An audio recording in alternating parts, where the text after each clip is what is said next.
Olá, começa agora mais um Sala de Visitas. No programa de hoje a gente vai falar sobre a Amazônia. Em agosto de 2017 foi anunciada uma medida que previa a abertura para a exploração da Renca, mais conhecida como Reserva Nacional de Cobres e Associados, que fica na Amazônia. Depois de vários protestos de organizações ambientais e movimentos nas redes sociais, a medida foi revogada. Mesmo assim, ainda restam algumas dúvidas sobre o futuro dos recursos naturais na Amazônia e quais políticas são necessárias para a preservação dela. E para falar um pouco mais sobre essa questão, a gente recebe Alessandro Azzoni, advogado ambiental. Seja bem-vindo. Muito obrigado. Obrigada a você pela participação. Também recebemos nesse bate-papo Mônica Borba, educadora ambiental. Seja bem-vinda, Mônica. Obrigada pelo convite. Queria, doutor, que o senhor começasse explicando o que é a Renca. A Renca foi uma reserva nacional que foi criada no governo militar com o intuito de proteger a exploração de minérios contra estrangeiros. Naquela época era um governo militar, ainda do governo Figueiredo. 84. 84. Né? E existia aquela ideia de que os investidores estrangeiros viriam para fazer investimentos no Brasil, levando nossas reservas. Então foi uma maneira de proteger uma área para uma futura exploração, que seja no futuro fosse explorado. Só que naquele momento, a questão ambiental dentro do Brasil, a gente tinha muitas áreas, a floresta amazônica ainda estava num estado de conservação muito maior, nós tínhamos inclusive a região do Mato Grosso também, que estava muito preservada, então mesmo no Pará inteiro ainda nós tínhamos uma outra realidade ambiental. E a busca naquela época de 84 era você fazer um crescimento econômico, trazer o Brasil nos cenários mundiais, então a preocupação com o meio ambiente não era tão vital, tanto que a Renca é uma reserva mineral, certo? Hoje, com a evolução do tema na questão ambiental, acabou colocando essa questão do Renca como uma questão extremamente importante para a preservação da Amazônia, porque se você começar com a revogação dessa reserva mineral para a exploração de jazidas de minerais, lá não é só cobre, lá nós temos outros minerais como o nióbio, que é o maior interesse hoje no mundo, é o nosso nióbio, que é um metal altamente condutor para projetos espaciais ou alta tecnologia. E o Brasil, dentro de todo o solo da Amazônia, dentro de todo o nosso solo, nós estamos ricos, né? Nós temos, acho que, se colocar, o maior produtor de nióbio do mundo. Então, a produção mundial hoje está em 94% dentro do nosso território. E que faz com que todos, empresas mineradoras, fiquem de olho. Só que o impacto de uma revogação de um decreto desse, você abre mãos de uma proteção ambiental que estava intrínseca. Mesmo que quando ela foi formada, ela não tinha essa visão ambiental, mas sim uma proteção, como se fosse um caixa de banco. Eu vou proteger aquela reserva mineral para que o Brasil explore no futuro, ou o Brasil, ou o governo explore. Só que nesse meio tempo você dá um revestimento ambiental, porque você preserva aquela área. E a área que nós estamos falando é uma área como o tamanho da Dinamarca, tamanho do Espírito Santo, é uma área muito grande. E então a Renca ela tem essa formação e a preocupação. Na época ela era necessária? Sim, era necessária porque existia muita especulação de investidores. Uma proteção. Como mesmo que seja um final de governo militar, Figueiredo já foi o último presidente militar, mas existia a preocupação de que investidores estrangeiros viessem apropriar do subsolo brasileiro. Então, fechava a exploração, tanto que a Renca ela fecha a exploração para o capital estrangeiro. Era uma proteção, somente o governo poderia fazer pesquisas minerais naquela região. E ela protegeu durante quanto tempo? Desde 84 para cá, mas o próprio ministro de Minas e Energia quando ele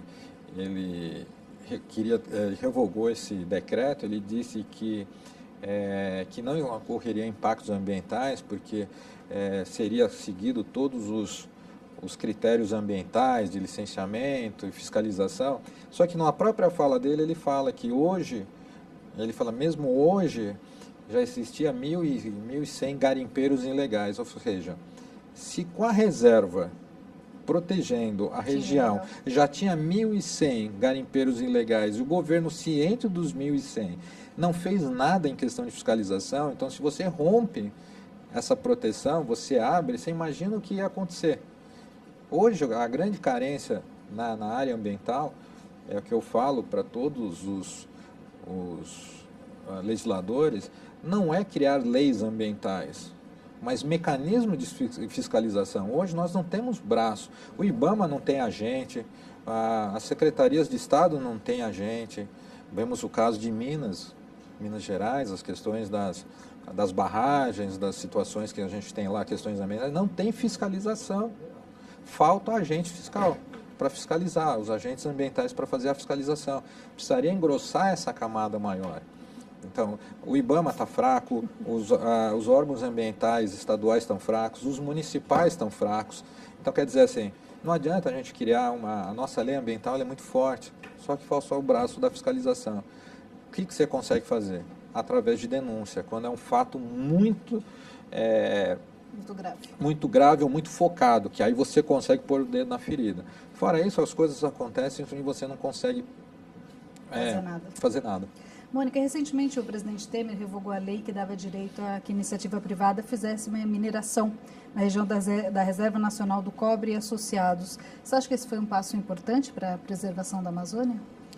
Eu acredito que houve uma grande mobilização da sociedade civil, dos artistas, né, em relação a essa questão. Porque a Amazônia, apesar dela estar no nosso país, e ela tem que ser gerida por nós, né, brasileiros, ela é um patrimônio mundial, ela funciona como um grande climatizador, um grande ar-condicionado do planeta Terra. E é o planeta inteiro, todos os países deveriam manter a Amazônia de pé, como ela é.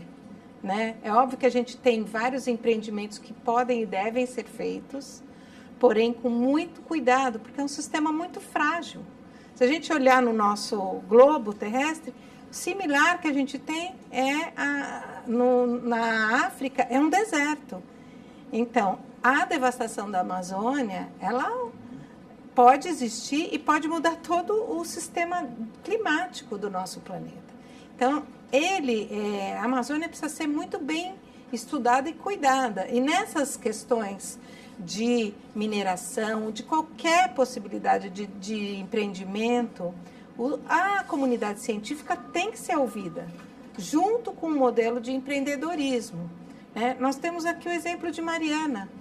O que foi feito de fato para resolver o problema que a mineradora causou nesses 2 últimos anos? Nada, praticamente nada. A população continua sem água, muitas doenças surgiram, desemprego. Quer dizer, nós não temos um sistema de preservar antes, durante e depois do processo. Porque a mineração, ela é um empreendimento que tem pico, sobe e desce, ela vai acabar.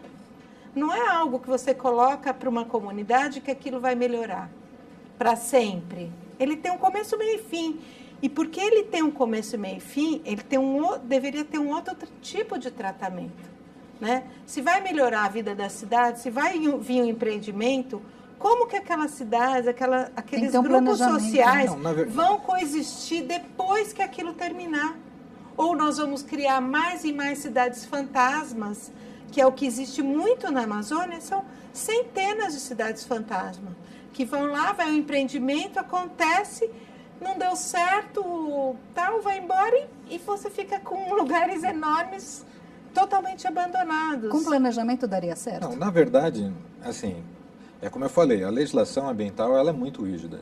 Então, para você conseguir uma licença ambiental para fazer uma exploração de uma jazida, você tem que fazer todo o EIA-RIMA, toda a autorização. E no próprio EIA-RIMA você tem que colocar todas as ações mitigadoras. Ou seja, você faz o estudo geotécnico, que é de solo, saber o que você tem no solo, qual é o impacto do teu empreendimento minerador naquele solo. Aí depois você tem o biótico, o que vai me afetar dentro da parte de fauna e flora. E ainda o socioeconômico, que é as comunidades locais no antes, durante e o depois.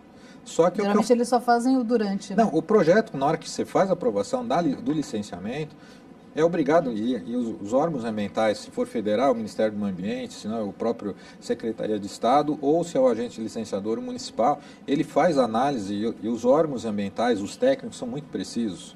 O que vai faltar é a que eu acabei de falar, fiscalização nos processos, porque a partir do momento que eu faço, é liberado, eu apresento esse estudo de impacto ambiental chamado EIA-RIMA.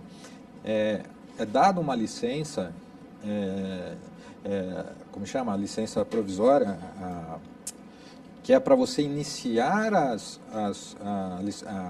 o estudo, para você poder começar a apresentar o que o órgão ambiental acha que tem que ser complementado, para depois da instalação, para eles executarem a obra, e para ele dar a licença de instalação, tem que ter cumprido os requisitos já postulados na licença prévia. Se ele não cumpriu a licença prévia, ele não tem a licença de instalação. Depois que ele conseguiu, ele tem a licença de operação. Ótimo, o empreendimento está pronto, eu posso operar na mineração. Ele tem que ter cumprido todas as outras fases. Então, se houve uma falha dentro disso, está ocorrendo por quê? Ou omissão do Estado, ou omissão do agente fiscalizador. Existe uma legislação muito forte para isso. O que eu falei, falta braço fiscalizador. Quem poderia fazer isso? Eu acho que o Ministério Público, tanto federal como estadual, devia acompanhar os projetos de alto impacto ambiental. Devia ser obrigação do Ministério Público estar presente dentro dos licenciamentos ambientais e acompanhar a execução desses projetos para evitar que ocorra, já que o órgão ambiental não tem agente fiscalizador, pelo menos nós temos a lei junto, a promotoria estaria junto, que o governo está tentando, os ruralistas, na verdade, estão tentando flexibilizar o licenciamento ambiental lá na Câmara. Para quê? Porque ele já tem uma legislação muito forte, que tem uma obrigação. Se o Ministério Público quiser, ele pode ter a obrigação de executar. Vamos dar um exemplo. O desmatamento na Amazônia. Beleza, o governo fala, estamos ali, nós paramos o desmatamento. Tá. Quando você é pego no teu sítio, que você arrancou umas árvores, qual é a sua obrigação? Você é obrigado a fazer um TAC, que é um termo de conduta ambiental, fazendo o quê? Você tem que fazer lá um termo de ajustamento de conduta, perdão. Você é obrigado a replantar não sei quantos espécimes na sua... Por que nas áreas desmatadas os fazendeiros não foram obrigados a replantar as árvores que foram arrancadas dentro da sua propriedade? Até hoje, as áreas desmatadas continuam como pasto. Por que até hoje eles não foram obrigados a replantar as árvores que foram arrancadas? Sendo que nós aqui dentro do estado de São Paulo, ou em outros estados, se você arranca uma árvore, você tem que compensar 10 na sua propriedade ou numa área determinada. As leis são cumpridas, né? Eu preciso chamar um intervalo. Nós vamos para um rápido intervalo e voltamos já com Sala de Visitas.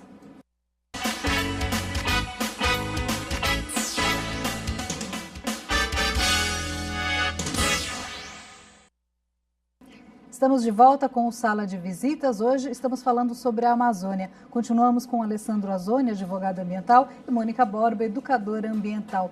Queria que você respondesse, Mônica, sobre a questão indígena. Como é essa relação lá? Na Amazônia? Isso.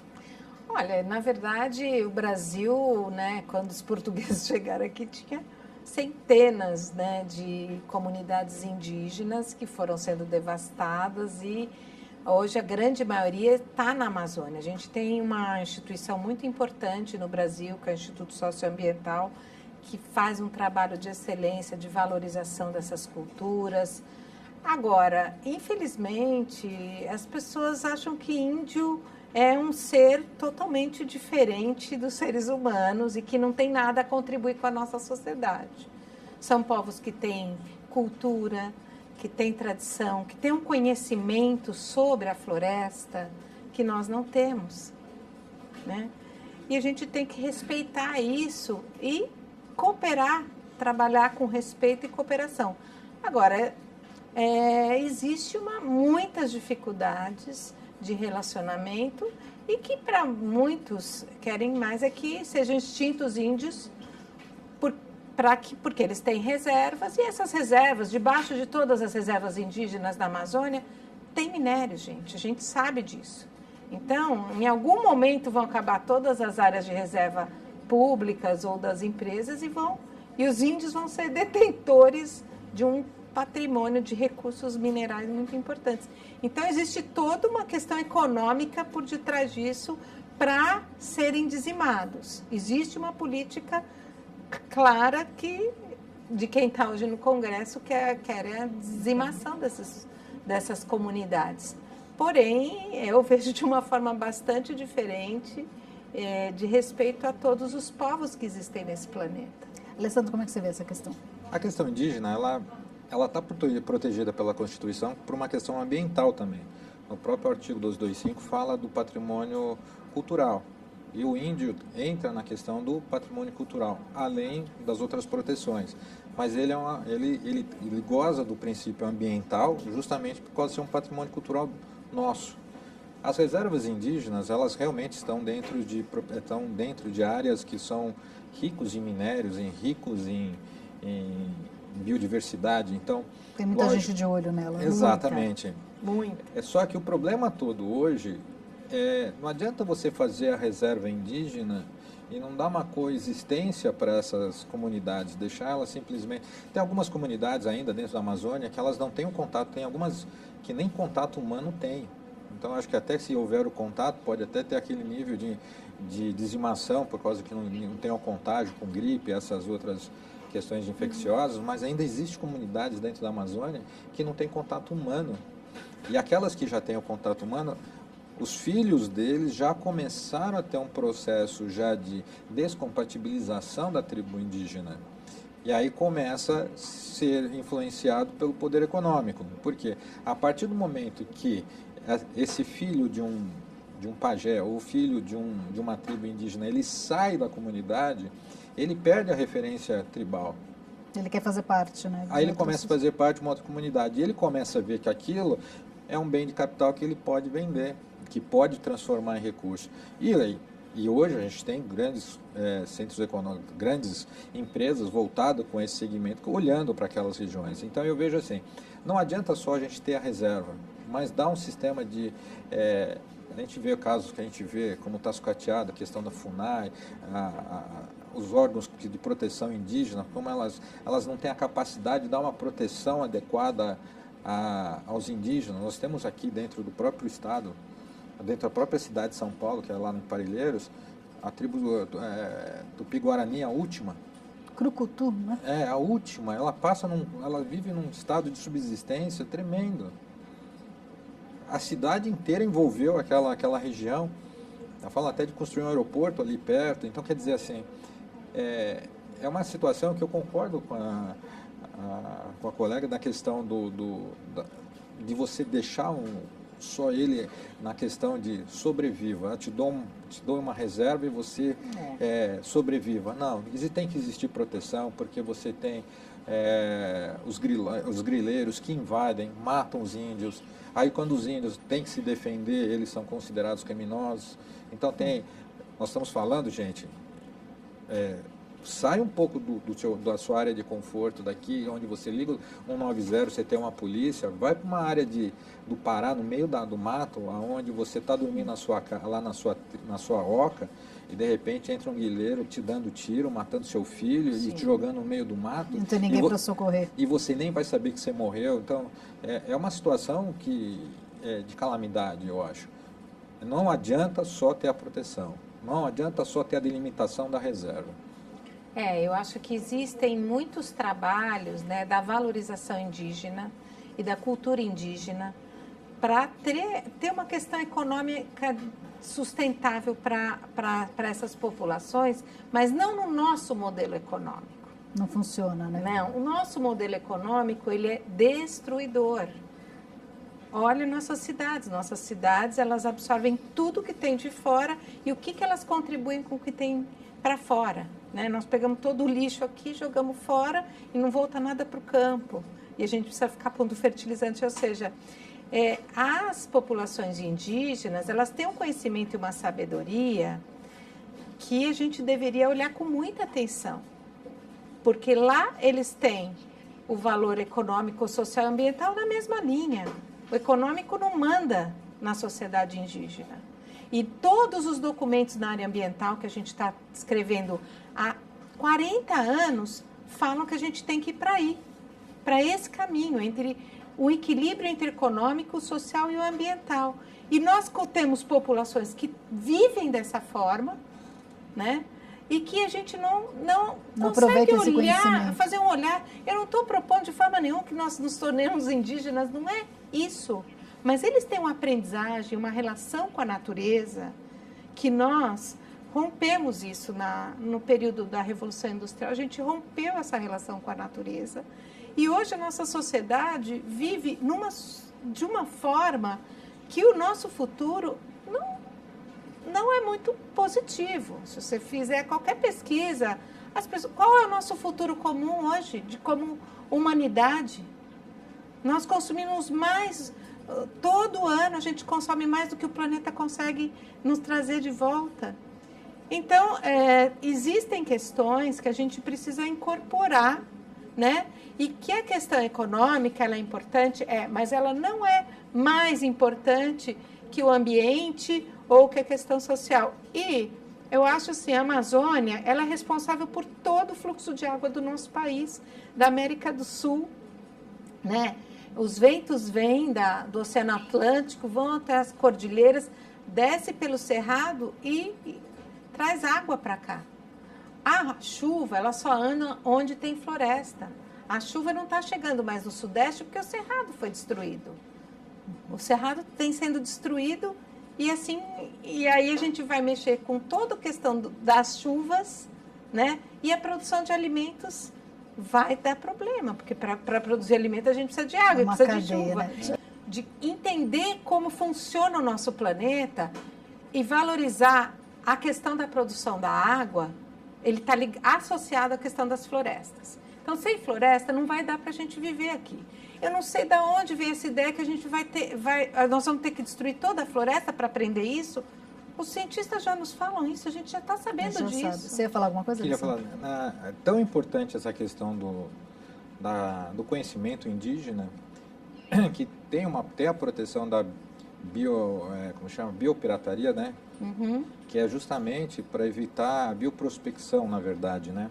Que é protegido por lei, é justamente quando uma empresa farmacêutica ou um laboratório se infiltra na Amazônia, dentro de uma tribo indígena, para consumir a ideia da tribo indígena, como que ela trabalha com determinada planta, com determinada formiga, ou com determinado uso, para uso curandeiro, e levar essa tecnologia para fora. Então, já existe essa lei. Ela faz essa proteção justamente da bioprospecção e da biopirataria também, nesse sentido de levar espécimes para fora, mas é que eu falo, uma vez que passou das nossas fronteiras, fica muito mais difícil. Então dá para se fazer como? Fiscalizando as pessoas que entram, as autorizações que elas vêm para dentro das tribos. Então, todo esse mecanismo, eu acho que a gente cai na mesma situação. Fiscalização. Isso que eu ia falar, sempre vezes um ponto. Eu queria falar um pouco sobre essa questão da fiscalização. Eu acho que nunca a gente vai ter uma super equipe de fiscalização com todo mundo sendo remunerado para fazer isso. Mas nós podemos trabalhar com a educação, né, no sentido de que a população saiba o que é correto fazer, o que é o procedimento correto, para que ela se torne uma aliada de quem faz a fiscalização. Porque é impossível você ter só os agentes fiscalizadores. A população, ela tem que contribuir muito com esse processo. Fiscalizadora, né? E para isso acontecer, você tem que ter processos participativos de discussão do que está acontecendo na sua comunidade. Por exemplo, vão fazer uma reforma da tubulação de gás. Eles vão e fazem, você nem fica sabendo para quê, como, o que você não recebe uma notificação do que acontece. Então, a ausência do envolvimento da comunidade local com o que acontece localmente é um processo de afastamento da gente da informação e do que está acontecendo para que a gente possa fiscalizar. Porque se eu souber que o cara que está lá vai fazer aquilo no determinado período, eu posso fiscalizar e falar. Eu posso cobrar. Queria agradecer a sua participação. Muito obrigada, Mônica. Eu que agradeço e espero que a Amazônia possa se tornar um patrimônio não só para o Brasil e para o mundo todo, e que a gente realmente entenda qual é a vocação da Amazônia. Alessandro, queria te agradecer. Muito obrigada pela participação. Eu que agradeço.